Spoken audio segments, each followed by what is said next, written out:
الاصليه طبعا خدوها في فرنسا، بارك الله فيهم، بس هم ناس محترمين جدا بصراحه يعني، ما سرقوش ومشوا على كده، لا سابوا لنا كوبي ليها، وبصراحه يشكروا بما يرضي الله يعني، بما يرضي الله يعني. عشان كده لما هندخل ان شاء الله في قدس الاقداس هوريكم شكل المركب كانت ازاي، يبقى نتخيل شكل المركب كانت الاصليه ازاي. ده بالنسبه.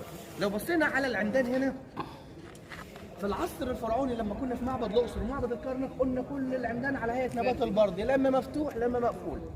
طب هنا التاج بتاع العمدان هتلاقوه في العصر اليوناني مختلف. ليه مختلف؟ لما الناس جو في العصر اليوناني الروماني عملوا زي ميكس، اللي هو خدوا نبات البردي واللوتس والنخيل مع بعض. عشان كده هتبصوا التاج دايما شامل الثلاثه. التاج شامل كله الثلاثه. ده بالنسبه التيجان بتاعت مين؟ العمدان اللي هو. الحاجه اللي انا عايز احكي لكم عليها مهمه جدا، لما هندخل ان شاء الله جوه مجرد ما ندخل من البوابه دي، لو بصيتوا على السقف جوه هتلاقوه كله محروق، كله اسود. طب السواد ده بيقول لك ايه؟ بيقول لك ان المعبد لما كان مردوم كان في عيلتين مصريين، الناس دي كانت عايشه وما تعرفش تحتيهم في معبد.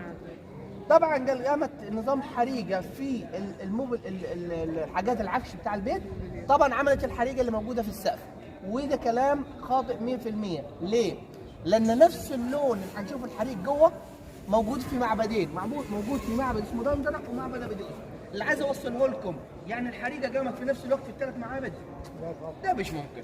طب في روايه ثانيه بتقول لك يا جماعه من كتر الشموع بتاعتهم اللي هو التعبد اللي كانوا بيعملوه بالبخور عملت، والكلام ده كلام كذب، لان كل المعابد كان فيها البواخير والعباده.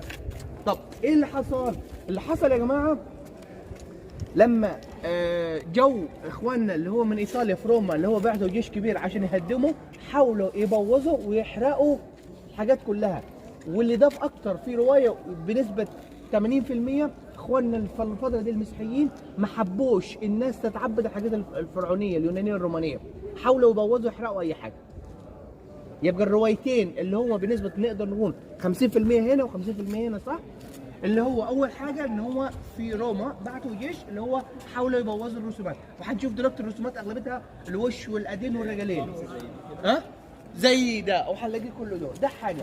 الحاجه الثانيه الحريق ده مش راجع من الروما اللي هم لما جو، لا ده راجع من اخواننا المسيحيين اللي هو حاولوا يزيلوا اي رسومات حاجات علشان الناس تتعبد الديانه بتاعتهم. دي حاجه صعبه. ده ايه بالنسبه اللي هو الحاجه اللي هنقولها. يدخل عند غرفه قدس الاقداس ويبتدي يعمل الصلوات بتاعته اللي هي التعبد وان هو يحفظ مصر ومن الكلام ده كله. طبعا احنا ليه بنقوله برضو حاجه اسمها الزيوت والعطور عشان برضو مستقبلين هتعرفوهم. زمان ما كانش فيه نوع الصيدليات اللي احنا موجوده حاليا، اللي تعبان اللي عنده حاجه بياخد اللي هو ايه برشام للسخانه واللي هو جسمه عظمه الكلام ده. الناس دي كلها كان العلاج والدواء بتاعها كله عباره عن نباتات. النباتات دي كلها قدروا يعملوا منها حاجتين مهمات جدا. الحاجه المهمه الاولى كان الدواء بتاعهم لو فيك اي حاجه في جسمك.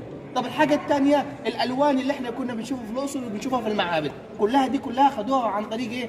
النباتات. تمام؟ اتفضلوا معايا. علشان كده هنلاقي عين حورس في كل مكان، مش عين الاله اللي انتوا بتتقال كتير عين امون او الاله، لا هو عين حورس. طبعا لما طلعت عينه الاثنين الالهه دي على الوقت ده رجعوا له العين